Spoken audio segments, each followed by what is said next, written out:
I want to pray for all of us that we might have alert minds and that our hearts and our minds might be open and receptive to whatever the Lord has to share. Last year, I shared a message relating to the nature, the makeup of human nature. You know, this is one of the things that it causes a lot of controversy, especially in our circles.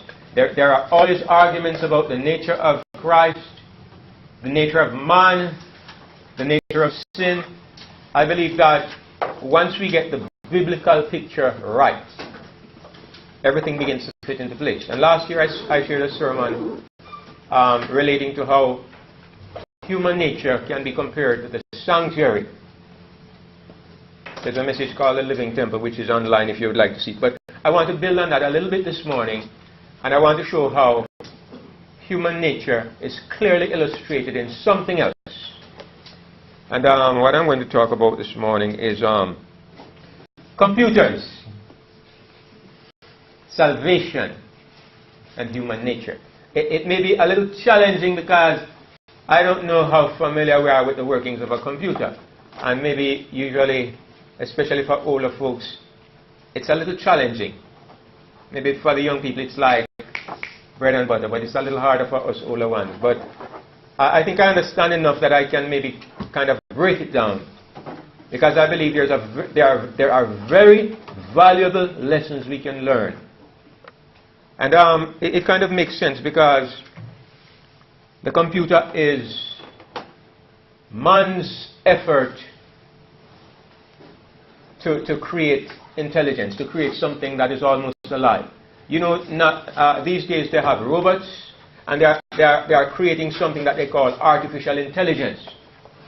And it started, the idea of it and the possibility of it began with the invention of the computer. I'm going to put it to you that the computer is the closest thing man has ever made to parallel the makeup of a living thing. There's nothing else. I mean, motor cars, they're machines. They have no mind. They move strictly because you push buttons and you tell it exactly what to do at every step. But the computer is a little different. It has abilities that a car doesn't have. And in fact, they are getting cars to be more efficient now by putting computers, a kind of computer, in the machinery of the car. Everything is going that way, right?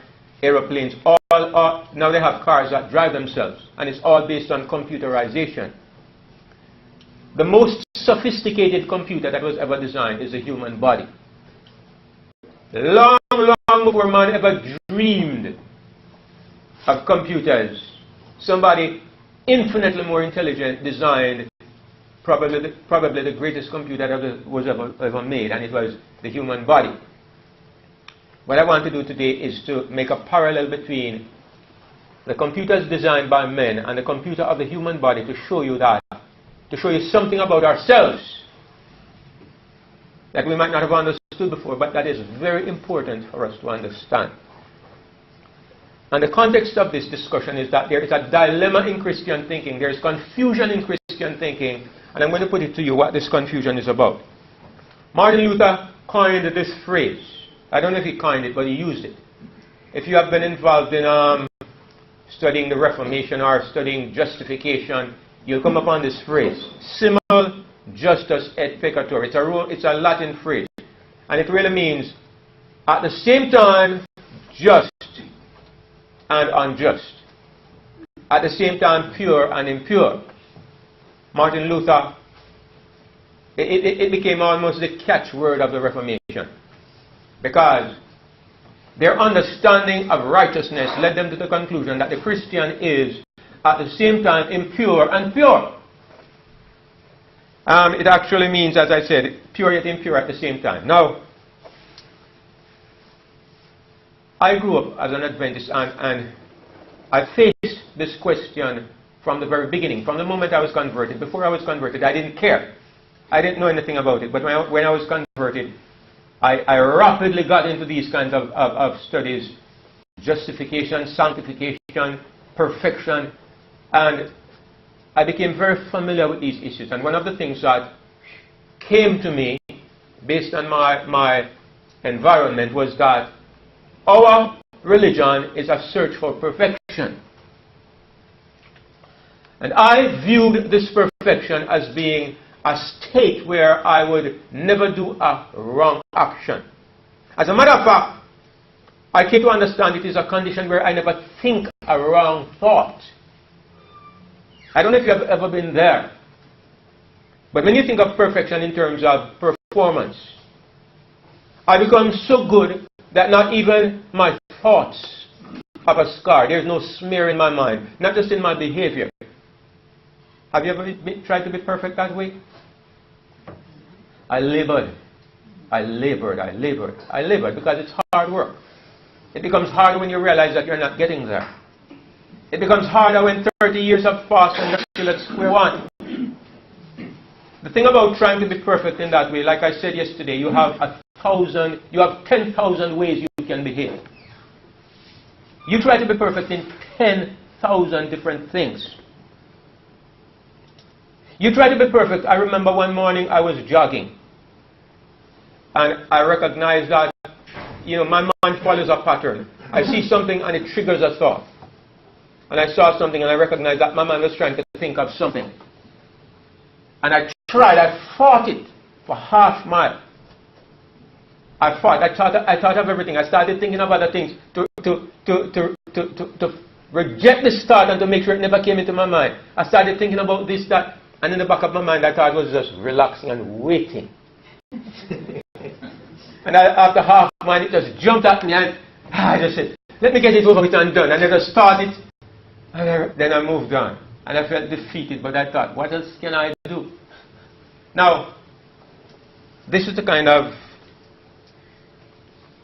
I don't know if it's associated with other religions or other religious groups, but I know that in my Adventist environment, this is how I viewed perfection. Now I am 42 years down the road since I became a Christian.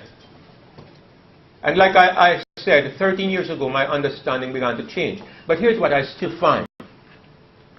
I find that in Christianity, in my experience, in your experience, in the experience of the folk I worship among, there are still two different realities.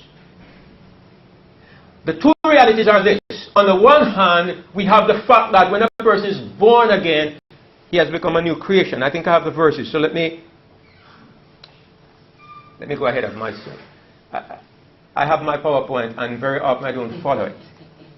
The thoughts get jumbled up. So if I jump back and forth, you understand. I'm kind of winging it, following my thoughts as I go along. I am one person when I became a Christian, not when I became a Christian, when I came to understand righteousness by faith, 13 years ago, I came to the conclusion that when I gave my life to Christ by faith, I was born again. And when I was born again, I changed. And when you change, Paul says in 2 Corinthians 5 and verse 17, I'm sure you know the verse. It says, if any man is in Christ, he's what? A new creature. I understand that the Greek actually says a new creation. Old things have passed away. How does it end? All things have become new. Come on, that's too extreme. All? Give me a break. Can anybody here honestly say, I've taken hold of the verse and this is what I find? All things have become new. You know that the way we have viewed things, it is not true. And yet I'm not saying it's not true. I'm just saying that superficially it appears that it is not true, because I remember I was ambushed by that thought when I was jogging. Things that I did when I was 15, 10, 5, they remain. They stay with me. Okay? I've never been... I used to be a terrible boy before I became a Christian. But I remember one time I went to a supermarket and I stole some stuff. Okay? I stole some stuff, stuffed things in my pocket and in my shirt. And I got caught. I mean, I have recovered over the years. Okay? I have recovered over the years. But I don't forget those things. I remember things I did that I'm ashamed of. I remember things I did that were despicable. I did not have a noble childhood. Like some people can say, all these things have I kept from my youth up. Like some people can say, I was raised and I had a good moral upbringing. I never got into those kinds of things. I was not soap. I got into dirt. So, I don't forget. I don't want to remember, but I don't forget. And yet you say, I have become a new creature, and all things have become new. How do you explain that? And so Christians have this conflict where, even in our movement, there is a debate going on. Sometimes it becomes more than a debate, it becomes a conflict. Where some people say, when the Christian life is an experience of being instantly changed. I am in that group. But there's another set of Christians who say, another set of our brethren who say the Christian life is a product of gradual conflicts and victories and gradual educating of the mind. And as we dig into the Bible and we begin to understand more and more, you are gradually changed. And those brethren will sit on the verses that say, by beholding we are changed. Is it a matter of either or either? Is one side right and one wrong, or is there some way that we can understand that there is not a contradiction? This is the dilemma I want to settle for us today, and I believe it is absolutely beautifully settled by the Word of God. And using the illustration I'm going to use, I think we can see it clearly. So, first thing I want to say is that we have always understood man to be made up of body and spirit. That's the thing we emphasize a lot. Body and spirit. As a matter of fact, it used to be that where I came from, they said body and breath. Because it's almost like they never believed that man has a spirit. But I think we who belong to the movement that emphasizes the truth about God, we have gotten to the place where we believe that the spirit is an actual component that is inside of man. Well, some of us, I know right now there is a debate going on because some people are saying that the spirit is more the product of the words that we read. As we read and study the word, we change inside and we develop a different spirit. I know that I and many others believe that the spirit is a component that comes from God. It's a supernatural element that actually comes to inside of you. Something is added to your existence miraculously, supernaturally, instantaneously by God, and you are transformed by this element. That's what I believe. But there's a discussion going on, and I have to tell you the truth about the other side. There are brethren, very, very knowledgeable brethren, who are now countering that idea, and they say the spirit is related to the words. They say the spirit cannot work outside of the words. Some of them are even saying that the spirit is a combination of the thoughts, God's thoughts, imparted to you through the words, and in some cases the spirit refers to the angels. If you have never seen that discussion, you probably are not a person who follows what's going on Facebook. But those of us who are there, we know what's going on. So, body and spirit, even that, we don't have a common understanding. But I'm saying that what I believe and what I'm sharing with you today is that the Spirit of God is something that actually, it's a supernatural element, the best way I can use it. An element, I don't want to use the word substance lest I be understood, but it's an element, it's an energy, it's an aspect of God that actually comes to dwell inside of us, to be fused with our spirit, bringing an instant change to the spiritual nature of a person. So we understand about these two parts, however we define it. But the Apostle Paul suggests that there are at least three parts. I think Jesus mentioned four, right?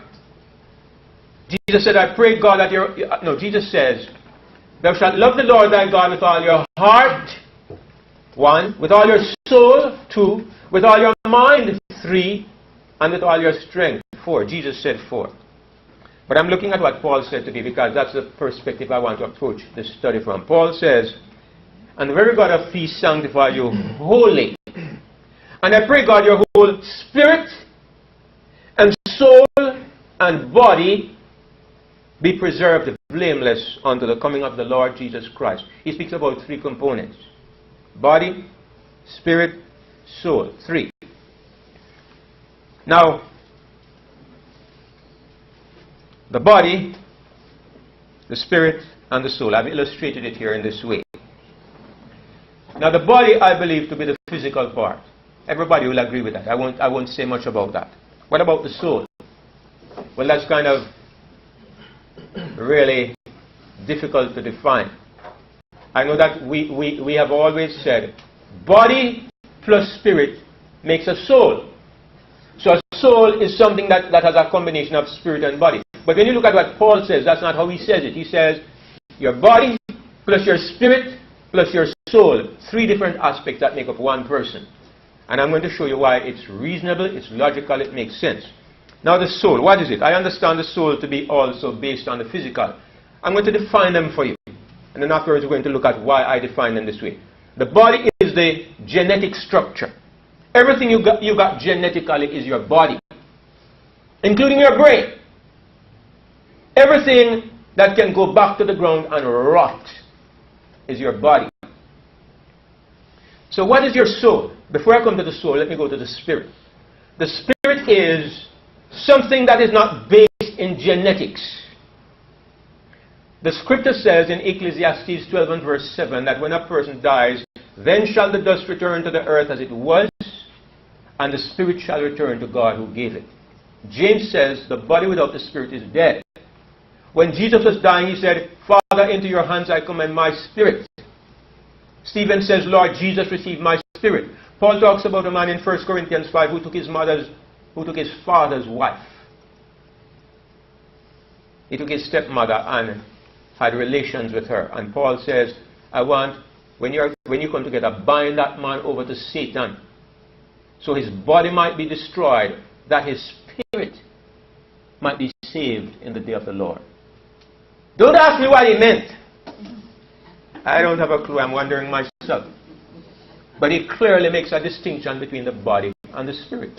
The body can be destroyed and the spirit is saved. So what I want to say is that in my understanding, the spirit is that part of us that is really us. Because when you die, your body is rotting and it's going away and the breeze will blow it about and it will never come back. But you will continue, you will come back. You will sleep and you will come back. And when you come back, it won't be because the body is recreated. It will be because there's a part of you that remains, even though it is sleeping. But it remains, and that part is a real you, and that part is a spirit. So the spirit is not just a collection of thoughts. I'm going to deal with a collection of thoughts, but the spirit is some essential element that makes you who you are. When I was a young Christian, I said to my father, Daddy, if I die, how am I coming back in the resurrection? I said, suppose I drown at sea and I get eaten by fish. And then people catch a fish and they eat the fish. Then what was me becomes a part of other people. So how am I coming back in the resurrection? And he said, God is able to bring back somebody just like you. That's the words he used. And I got really worried. Because it's like he was saying, my twin is coming back. And that's what really set me to study this thing, because I thought, no, God is not like that. My twin, that's fine for the twin, but what about me? And so I realized that there has to be some way to preserve the reality that I myself survive from this life to the next life, and it's not my body. That's what made me understand that the spirit is not just a collection of thoughts or thought processes. There's something more to it. And it helps me to better understand the spirit of God and the spirit of man. So, the spirit is that element that is, in Zechariah 12 and verse 1, it says the Lord forms the spirit of man within him. So, body plus spirit makes a living soul. Now, where the body and the spirit meet, you have the soul. And I'm going to explain that with a computer, but I'm just going to say it to you now. The soul is the place where the body and the spirit meet.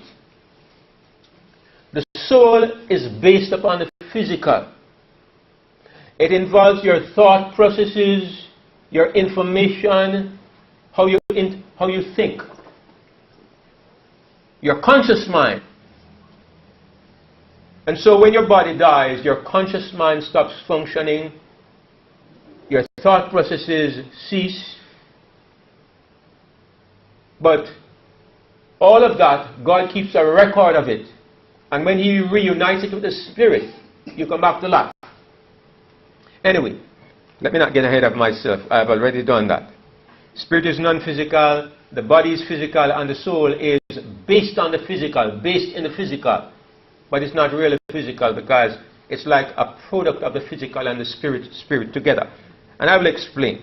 So, let's go to the computer because like I said, the computer is the closest thing that was ever made, that man ever made to the human body. When man started to try to design artificial intelligence, he had to go this road. There's no other way you can design it other than by taking the same pattern that God made.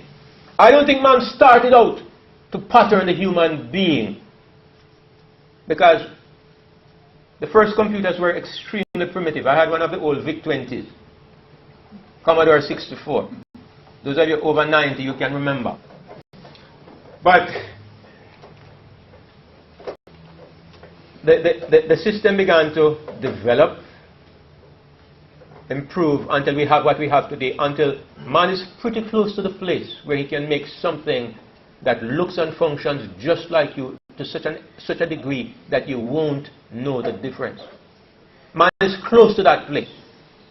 Interact, speak, hold a conversation, make decisions, take information and sort it and come up with solutions just like a human being. He's almost there.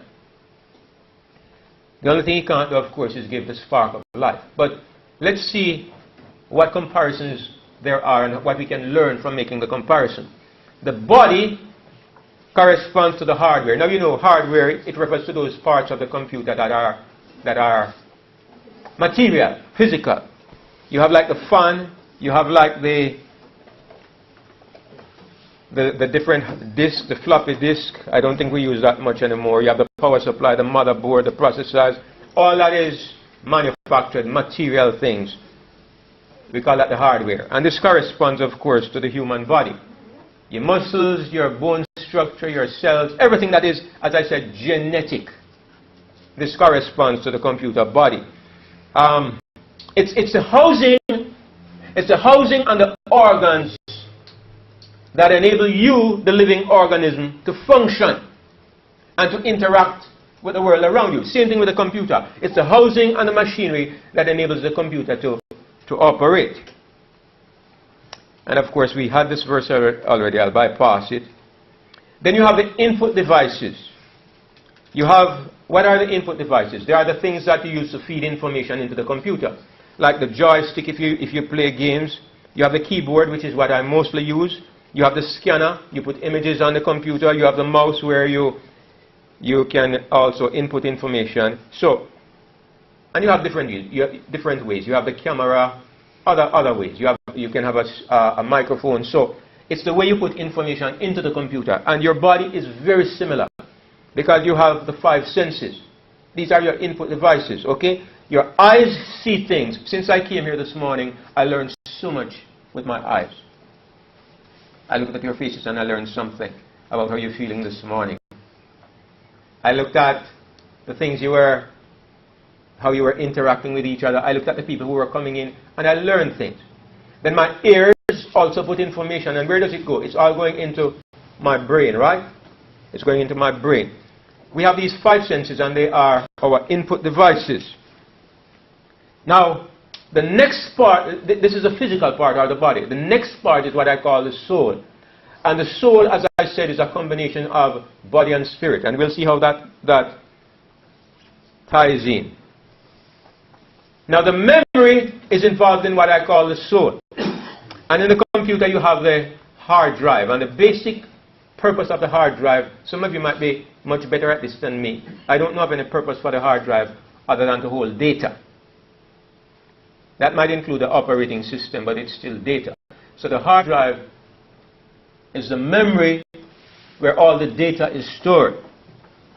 And you also have another kind of memory which is called RAM. These memory sticks, and what they do, they give the computer room to process the information that it takes in. The information is stored here. This is storage of information. But if you have information, you still have to work with the information. It's like you're a painter. You have red paint and you have blue paint. But it's sitting there. It's no good apart from just sitting there. The only time it becomes effective now, you put a brush in it and you start using it. Then it becomes effective. And you can mix blue and red and get mauve or purple. You can mix blue and yellow and you get green. And so you can start using the data you have, combining it and coming up with other results.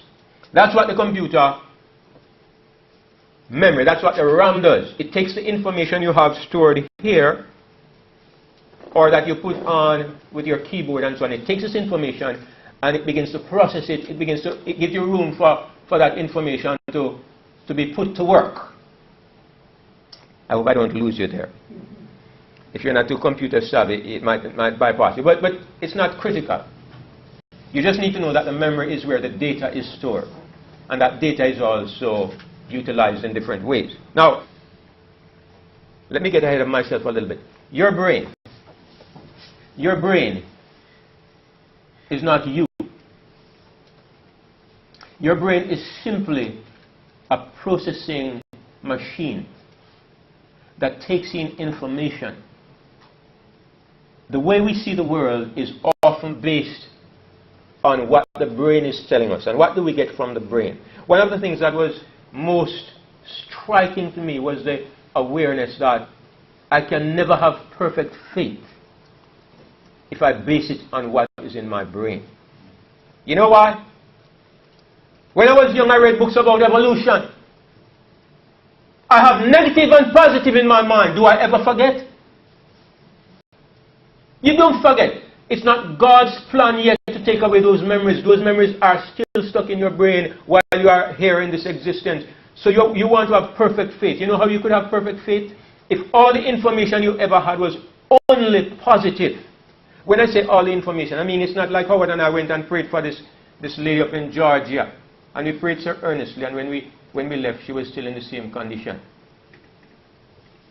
What does that do to perfect faith? Perfect faith is if every time you pray you see an answer. If you are basing it on information. You cannot have perfect faith if you base it on information upon what happens inside of your conscious mind, because you all have negative and positive information. It might be 60-40. You can't have perfect faith that way. And so one of the most liberating moments to me was when I came to realize that faith is not a function of the brain. True faith does not function from the brain. We Christians try that the wrong way. I tried to have faith by putting information in my brain. That's not how faith comes. But I'm going to get there. I'm going to get to the main point, but I want to throw that in there. So, your brain is simply a place where information is stored and it is processed. Okay? What comes out of your brain is based on what is put into your brain. You are, and maybe I should not say, maybe I'm wrong. I'm not going to say this because I'm going to say it, but I'm going to tell you that it's not the truth. But I'm going to say it anyway. Most people believe, this is true, most people believe that you are the product of the information you put in your brain, and it determines how you see and view life. And that is true to a large extent, but it is not true in the absolute sense. It's a misconception, and it's the reason why we get so frustrated. People try to change by putting information in the computer. They try to change by putting information on the hard drive. Well, if you could go through and delete all the negative information, fine.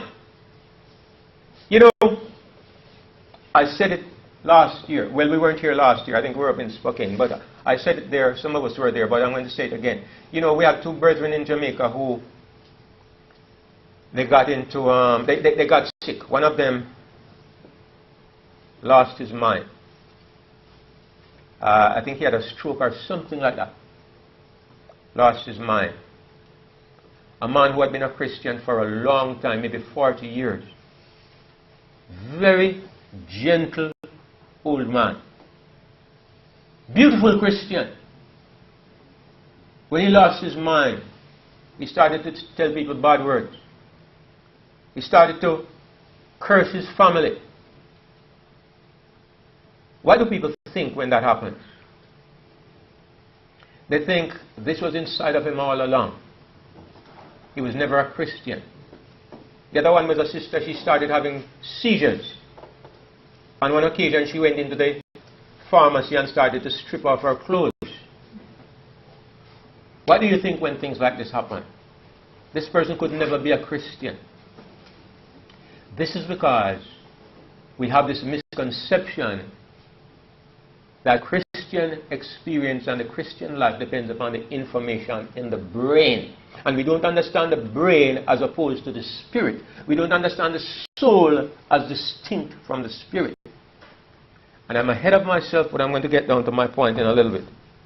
So, in your hard drive or in your brain, you have this information. On the computer, what we do, we install software.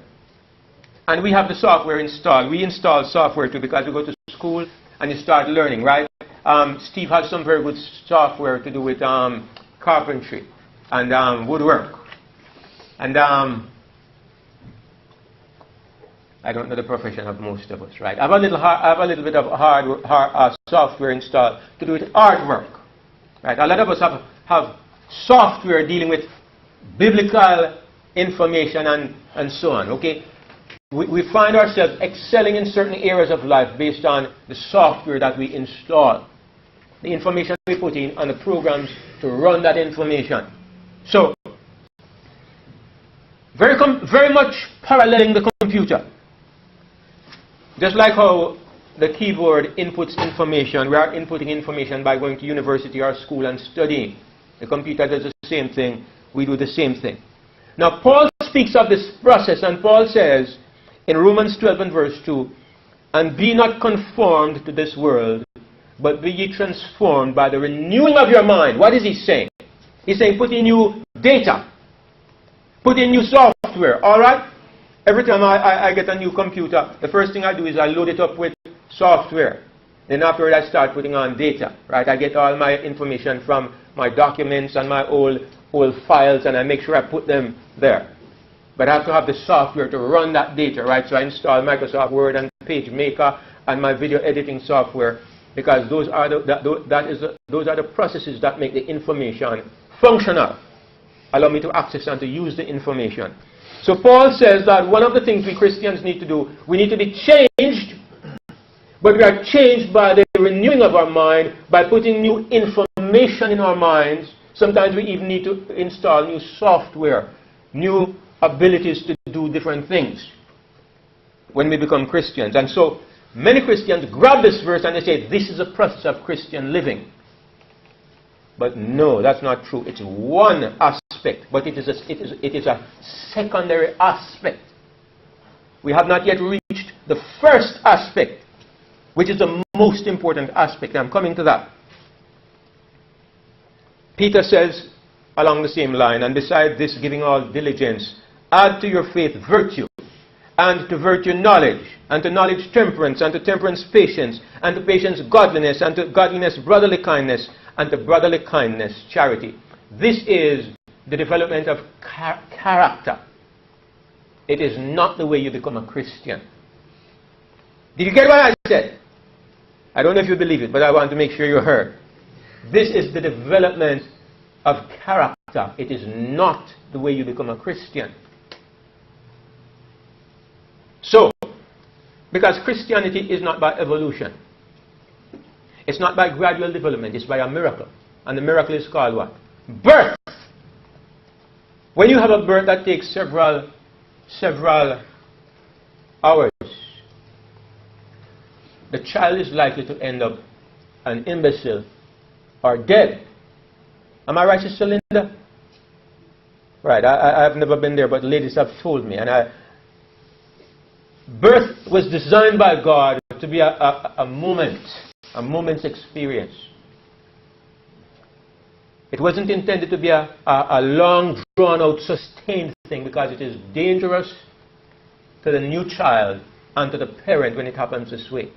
And God tells us that the Christian experience is based upon birth, not development or evolution. But I'm not denying that development takes place for the Christian. It's character development, but it is not the way you become a Christian. It's the way you might grow as a Christian.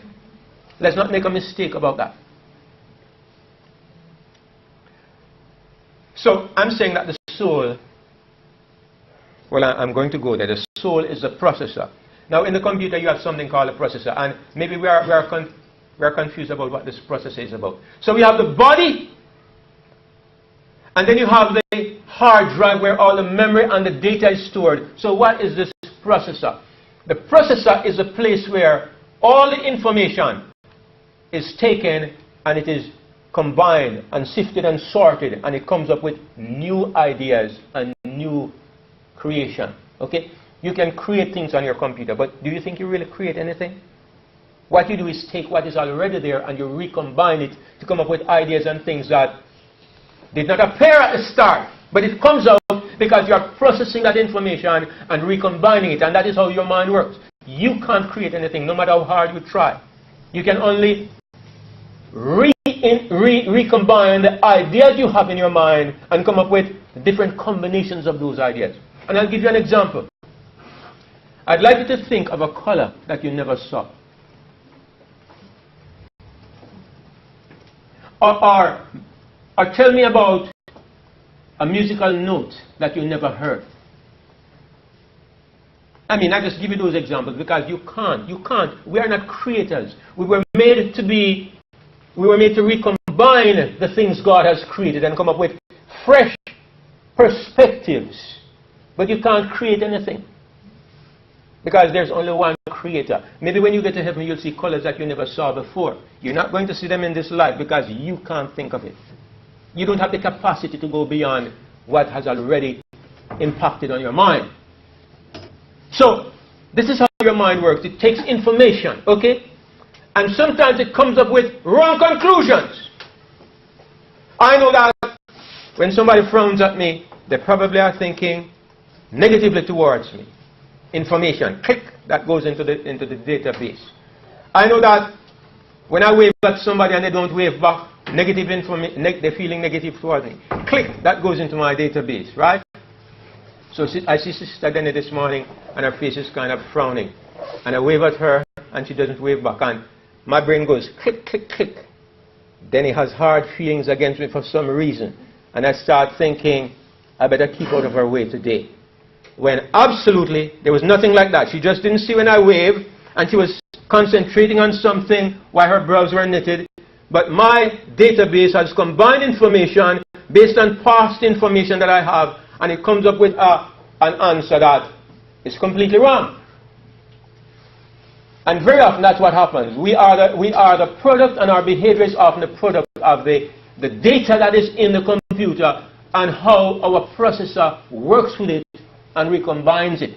This is our minds, our conscious mind. It's our what some people call the soul. And your conscious mind is simply a processing tool and the products of that processing process. You process information, you come up with things, and very often the things you come up with may be true, may be far from truth, may be far from reality, right? Somebody came to Jamaica. They came to our camp meeting and somebody was telling him it's a dangerous place and so forth. So he was sleeping in the room upstairs at Howard's home, but everybody else was at the camp meeting. And in the night he got up and was thinking about how dangerous it was, and he took out his knife and put it under his pillow. Now, was there any danger? He was as safe as a chicken under his mother's wings. But the data in his brain and all he had heard got him to the place where he took action. He took out his knife and put it under his pillow. It was not a real world. It was imaginary, but it was based on the data that was put into his brain, and his brain is coming up with pictures and solutions that maybe don't make any sense, but it makes sense to him because of what is the data that is in there. You will understand that if Christianity is based or dependent upon the data in your brain, you're going to have a very hard Christian life because you have been learning negative and positive all your life. And even when you start putting in the positive, you begin to think differently, but you never ever leave the negative behind.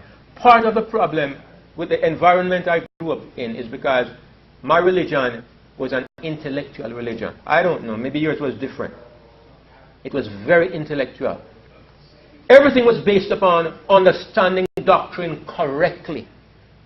Our place with God, our acceptance with God was often understood to be dependent upon our careful definition of doctrine. I've wondered why in Adventism you have more offshoots than any other group in the world. Well, I don't know every other group, right? I don't know every other denomination. But I can tell you, I've heard people say it and I've thought about it because I can start naming offshoots. They are there by the dozen, starting from the shepherd rods back in the 1920s and maybe before that. And then you had Brinsmead in the 60s. And then you had Desmond Ford. And then you have the shepherd's rod have 26 different offshoots from the shepherd's rod. Right? And then you had Ron Spear, John Grosboll, John Osborne, David Mould. Those were the big names back in the 70s, 80s. And then when the Godhead movement came up, you had the Reform Adventist Church from 1914. And then they split into two and became two different branches of Reform. And in the Godhead movement now, you have the feast-keeping Godhead believers. You have the God does not kill Godhead believers. You have the born sinless Godhead believers. And they would put me in the camp of the born sinners Godhead believers. And look here. Every time you divert from me by 1 degree, you go east and I go left and I go west. Because our religion is based on doctrinal purity. We never stop to consider that we ourselves are not doctrinally pure. But as soon as somebody digresses from what we believe, we're gone. Because it's the nature of how we see things. We have based our religion upon intellectual purity, intellectual understanding, and I'm saying it's a misconception. God does not judge us this way. God does not divide us that kind of way. It's a human paradigm that is false. Because if you are looking for purity of perfection in your understanding, I wish you well. You got a long, long way to go. The very basis on which you are searching is wrong. And we should have learned from the Jews because they had everything perfect, they had everything right. Because what? They had a man who went up on the mountain and God spoke to him for 80 days. 80 days! Goodness gracious me. He must have gotten all the light in the world. 80 days is a long time. And the Jews knew. And when this man came along, what they had to say was, we know that God spoke to Moses, but as for this fellow, we don't know where he came from. And the man was raising the dead. And even a blind man had to teach them something. He says, this is a strange thing.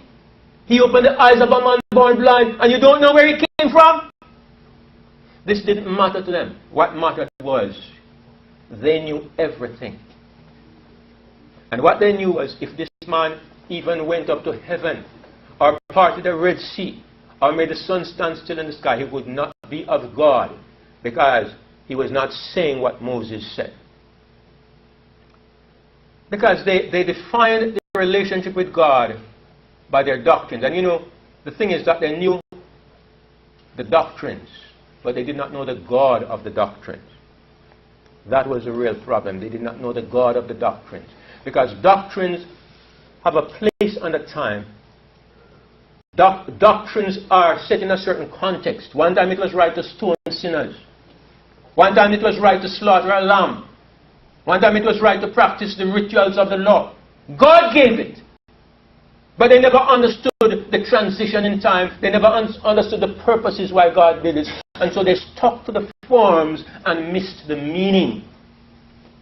We don't want to be in that place. Jesus says the servant does not know what his master is doing, but the friend, I call you friends, we know what our master is doing. And so we don't worship blindly, we worship with understanding of what is happening. We know what. So, I'm saying all of this to say that when you look at the processing center, the chip, all that it does, it takes information and processes it. What you get out of your computer, to a great extent, depends upon what you put into the computer. If you don't have a video editing program on your computer, you can't edit video. Okay, so somebody might give you a video and say, I want you to cut out certain parts. You can't do it because you don't have the program. You have to put that data on your computer in order to work with it, right? Somebody says, look here, I'd like to see what Wagner says on the subject of the nature of sin. You don't have the data, you don't have the Wagner's writings, you can't produce the result. But if you put that information there, you can find that Wagner said, what Jones said, or so on, and you can come up with the data. And you can recombine it, that you put your own commentary in there. So this is what the processor does. It takes your information and utilizes it in the way that you want to be done and produces a result. All right. I'm going to try to wrap up soon. I know my time is going. It's a processor. And this is the way your brain works. It has memory and it has processing ability. Now, Paul says that we should think on the things that are pure, honest, lovely, good report. And so he's saying our processor should be taking these things and working on them, because the brain, I'm saying clearly, the brain and the processing power that you have is how you develop character. Character is how you represent what is inside of you. It is not how you are saved. You are not saved by the character that you develop. You are saved by your birth. When a child is born, he doesn't have any character. But he begins to learn instantly. His eyes, his input system begins to work, and he begins to take in information, hear things, learn things, and he begins to develop a character. And that's what happens when you as a Christian are born again. You begin to develop a character, and you want that character to develop in a way that can glorify the Lord. You start putting good data into the system, and so your character is developing in nature with your new birth. But it is not what saves you. You are saved because you are born again. You know, let me tell you something. I love to talk about my grandson because I'm learning a lot about God from my grandson. But you know, he came to the home. We like to have him come over and stay the night. He's 5 now, but this was about a year ago. He came and he said he's going. He stayed with us a couple of nights, and then he came back now and he said yes, he wanted to stay with Grandpa tonight. So he came, they left his things, and his parents went home. About 10 o'clock, when we were getting ready for bed, he says, okay, I'm ready to go home to my family now. His grandmother and I were horror-stricken. We said, Kid, you can't go home. You're staying here tonight. No, I want to go home. I only wanted to stay for a while. I said, Kid, your parents are gone home. It's 10 o'clock in the night. He insisted he wanted to go home. So I called his father. And his father rather grumpily agreed to come for him, so he's on the way. And then I said, Kid, if you go home tonight, you're not going to be able to stay here anymore. So anyway, his father came. When his father came, his father said, okay, get your things and let's go. He said, I'm not going home. So now his father is really mad. He said, you made me come all this way. And he said, Grandpa said if I go home, I can't come back and stay. Around about that time, I start feeling like a dog. I said, okay, I'm sorry. He said, you're sorry? I said, yes. You apologize? Yes. You promise not to say it again? I said, yes. He put me through the ringer. And so he went home. And then after he was gone, I was thinking, do I want my grandson to think that way, that my acceptance of him is conditional upon his behavior? Do I want him to feel that if he doesn't behave a certain way, Grandpa is not going to accept him? And it made me think about God. It made me understand about God. Okay? We have thought that God accepts us based on our performance. And if we don't perform right, you can't come back to my house. But the point I want to make is, why do I belong to God? It's for the same reason my grandson belongs to me. He's not my grandson because of how he behaves. He's my grandson because he's born. From the moment he was born, he was my grandson. Flesh of my flesh, blood of my blood. And no matter what he did, he will always be and always have a place in my home. I was saved when I was born again. I became his family. Through his son, he sent his son to become my flesh and blood, to join my race. God joined the human race. And when I accepted it, he bound me to himself by a tie that can never be broken. Amen. We are saved by being born again, brothers and sisters. But at the same time, I want my grandson to grow up and to represent the family, all right? So I'm going to see about his character development. Okay? But his character development is not what makes him my grandson. No. From the moment he was born, he was in my home. And there to stay forever if I have anything to do with it. But, yes, develop character. Because we represent our Father. So the blood that is in you, you want the character to develop in keeping with that nature identity. So character development is important. But the problem is when people think we are saved by character development, then they start thinking about salvation by works. About being accepted by performance. And if my character is not where it should be, I won't be saved. It puts people in a state of fear and in an attitude where they are constantly grinding away to achieve their salvation in the hope that they can behave well enough to be accepted when they were already accepted in the beloved.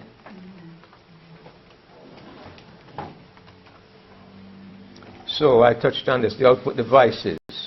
That's your character, all right?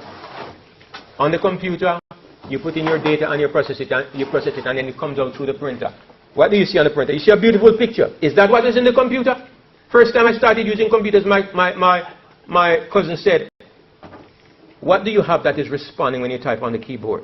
Because he was used to the old typewriter, right? You press, bang, you hit the U, and a thing with a U, and it goes on and bang, it hits the paper. There's a U on it, and it stamps the paper. So he's thinking the computer is something like that. So when I'm hitting the keys, something inside the computer is doing something. And I couldn't explain it properly to him at the time. But you know that when you hit the keyboard, or when you speak in the microphone, or when you look at the webcam, all that happens is that little electrical impulses are running up and down inside the computer, right? Nothing else but electrical impulses. There is no red, there is no green, there is no blue, there are no pictures, there are no images. The computer takes that information and puts it together and creates something that you see as a picture. It's just little electrical impulses. So your output device is just an expression of how your processor puts the information together. And you find a way of putting it out. So, whether it's the speaker or the screen or the printer, it's a virtual world. Like I said, many times it's an imaginary world. You create images in your mind and you think things are so, and they're not really so. But it's based on how your processor works. So, what we see, even as we sit here this morning worshiping, is a product of how our processors have utilized the information that we put in our brains.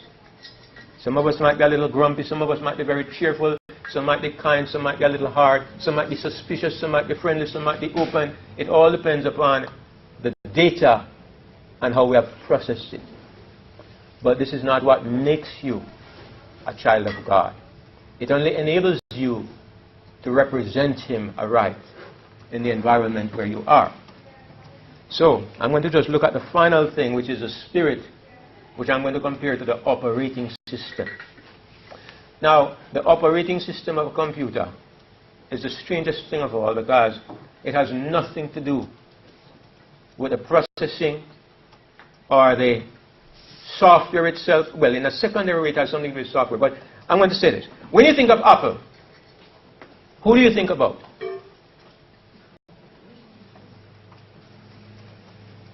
Let me see. Steve Jobs. Thank you, Howard. Anybody heard the name Steve Jobs? Or Jobs?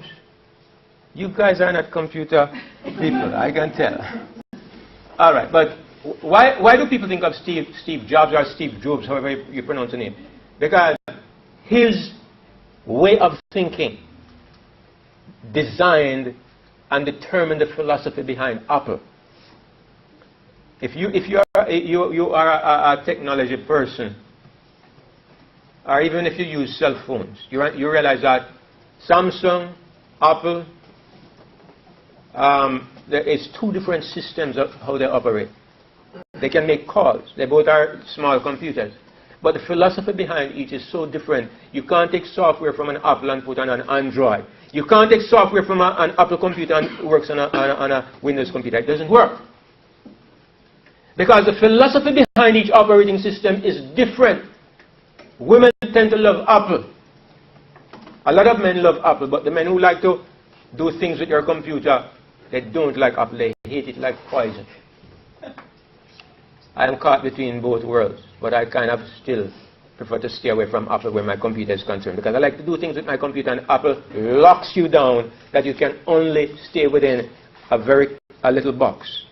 Carefully streamlined. They determine what you do, how you do it, when you do it. They take over your computer and they run the system. So it works like a Rolls Royce. It works it's just like a silver cubicle, and all you do, you take it out and it runs. You do nothing with it. But if you want to get inside there and do anything, you can't get inside there. But Windows, it gives you access. You can go in and modify your system and make it do different things.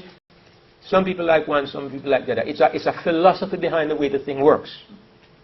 Now, the operating system, you have the Apple, as I said, and you have one that is called Linux. Most people don't know about Linux. Linux is like a toolbox. It's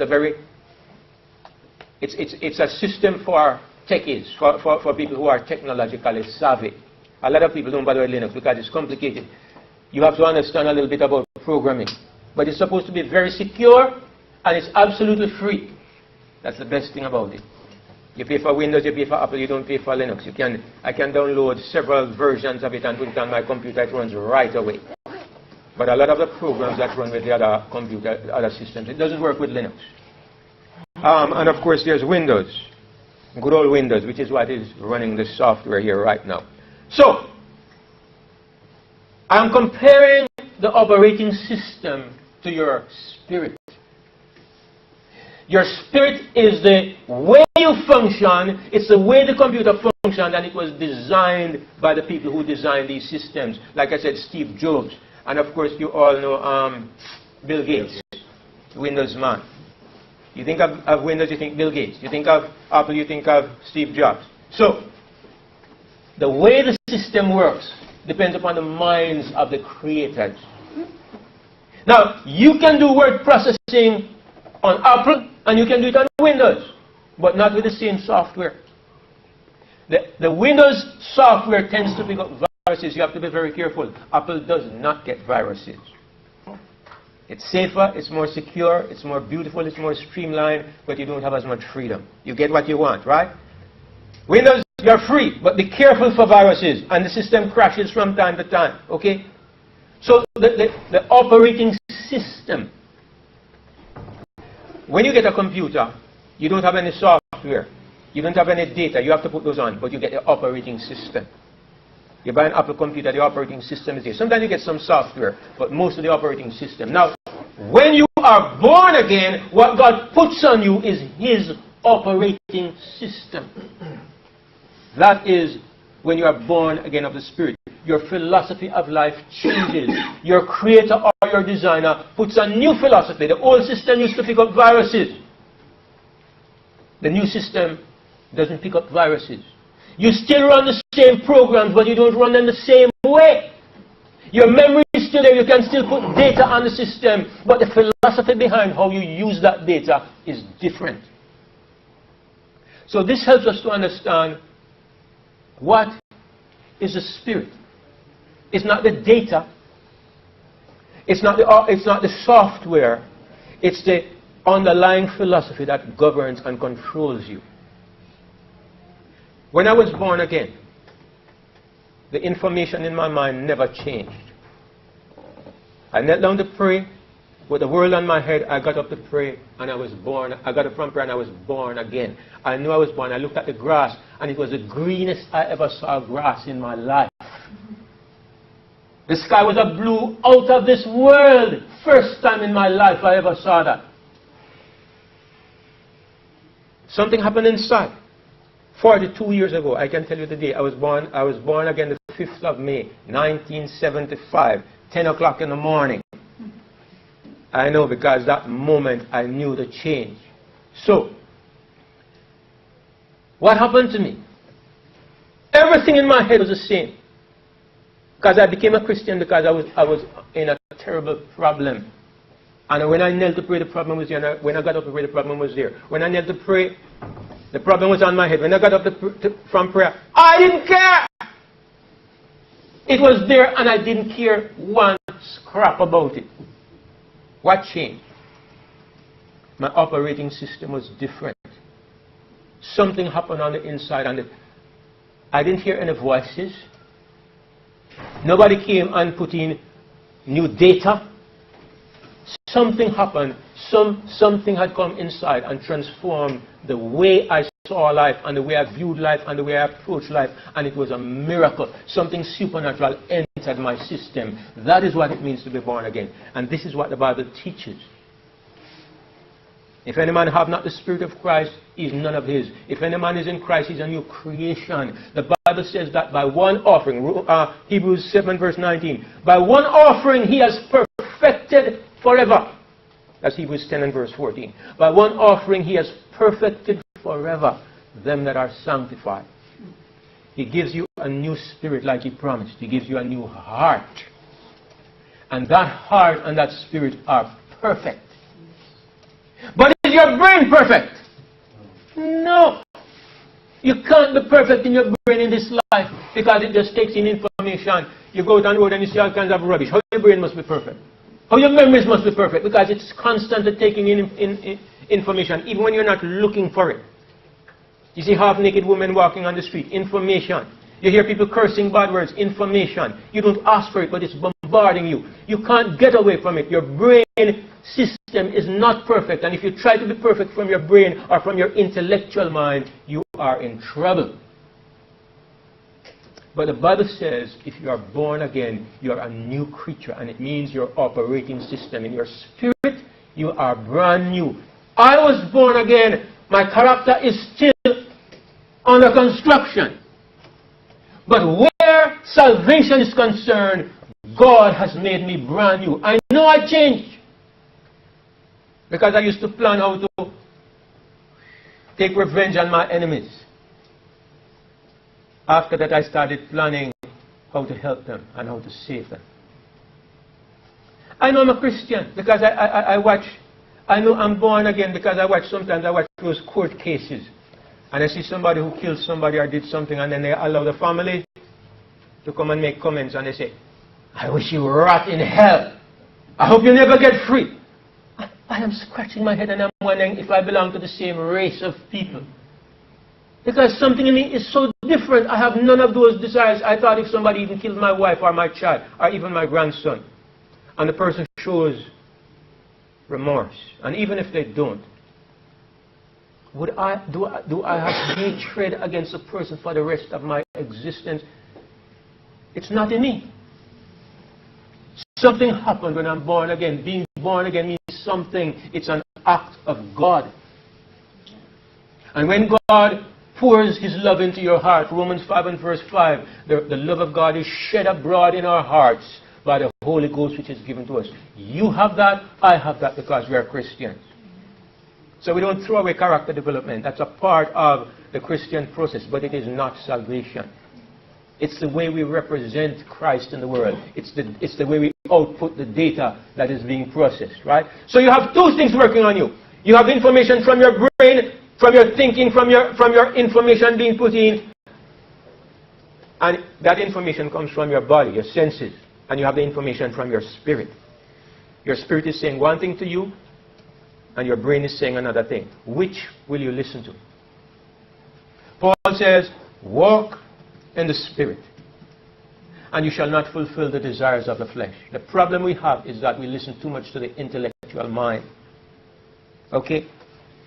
Brother Brian, I hear that Brother Brian said, David is a hypocrite.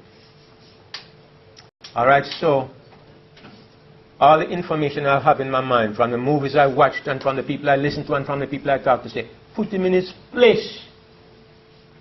Okay? And something inside of me says, be kind to him. Pour out love upon him. Where are those two voices coming from? People think they're coming from your brain. No, your brain is simply processing data and reacting how the information tells you. But inside of you, the new operating system is giving you a different philosophy of life. It depends on whether you want to walk in the flesh or in the spirit. You still have to make the choice. But at the same time, you now have a tool that you never possessed before. You have the new nature. You are now a son of God. His mind is now inside of you. And when it says his mind, it means the subconscious mind, not the conscious mind. Because God never takes over the conscious mind. You still have the freedom of thought, freedom to take in information. It's that little still voice, subliminal and below the surface. And it's not a voice, it's an impression. It says, be kind. Love him just the same.